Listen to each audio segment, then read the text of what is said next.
BLM Kerala, Tamil Nadu, Pondicherry. Pinarayi സർക്കാരിന്റെ കാലത്ത് പാർട്ടിക്ക് ഭരണത്തിൽ നിയന്ത്രണമുണ്ടായില്ലെന്ന കുറ്റസമ്മതവുമായി CPM കേന്ദ്ര കമ്മിറ്റിയുടെ തിരഞ്ഞെടുപ്പ് അവലോകന റിപ്പോർട്ട് പുറത്ത്. 4 പതിറ്റാണ്ടിൽ CPMന് ഏറ്റവും വലിയ വോട്ട് ചോർച്ചയാണ് കഴിഞ്ഞ തിരഞ്ഞെടുപ്പിൽ ഉണ്ടായതെന്ന് CPM കേന്ദ്ര കമ്മിറ്റി റിപ്പോർട്ട് വ്യക്തമാക്കുന്നുണ്ട്. ഈ സമയത്ത് കോൺഗ്രസ് വോട്ട് വീതം ഉയർത്തിയതായും വലതുപക്ഷ രാഷ്ട്രീയ ശക്തികളെ ഒന്നിച്ചു നിർത്താൻ അവർക്ക് കഴിഞ്ഞതായും കേന്ദ്ര കമ്മിറ്റിയുടെ കഴിഞ്ഞ തെരഞ്ഞെടുപ്പിലെ അവലോകന റിപ്പോർട്ടിൽ പറയുന്നു.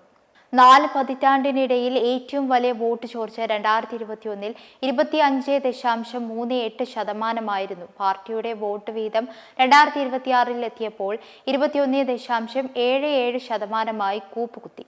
അതേസമയം കോൺഗ്രസ് തങ്ങളുടെ വോട്ട് വീതം 25.12% നിന്ന് 28.79% ഉയർത്തിയതായും വ്യക്തമാകുന്നുണ്ട്.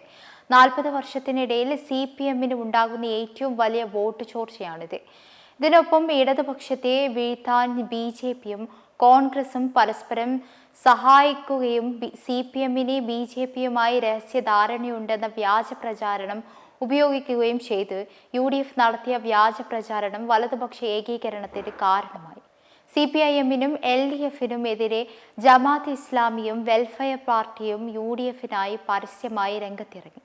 പിണറായി വിജയനെയും പാർട്ടിയെയും ലക്ഷ്യമിട്ട് UDF വലിയ തോതിൽ അസത്യങ്ങൾ പ്രചരിപ്പിച്ചു. രാഹുൽ ഗാന്ധി അടക്കമുള്ള കോൺഗ്രസ് നേതാക്കൾ പാർട്ടിയുടെ രാഷ്ട്രീയ ധാർമ്മികതയെ ചോദ്യം ചെയ്യുന്ന രീതിയിലുള്ള പ്രചാരണങ്ങൾ നടത്തി. അതേസമയം ഇതൊന്നുമല്ല തോൽവിയുടെ പ്രധാന കാരണമായി ചൂണ്ടിക്കാട്ടുന്നത്.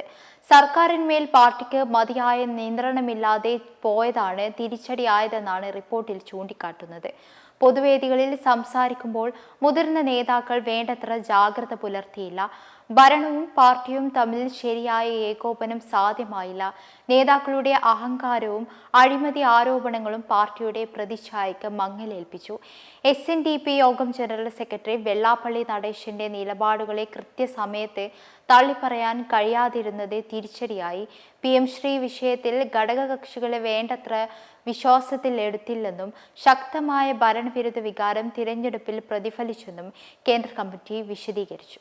മെമ്പർമാരുടെ നിക്ഷേപങ്ങൾക്ക് ഉയർന്ന ലാഭവിഹിതം നൽകുന്ന കേന്ദ്ര സർക്കാർ സഹകരണ registered society Bharat Lajna multi state housing cooperative society limited.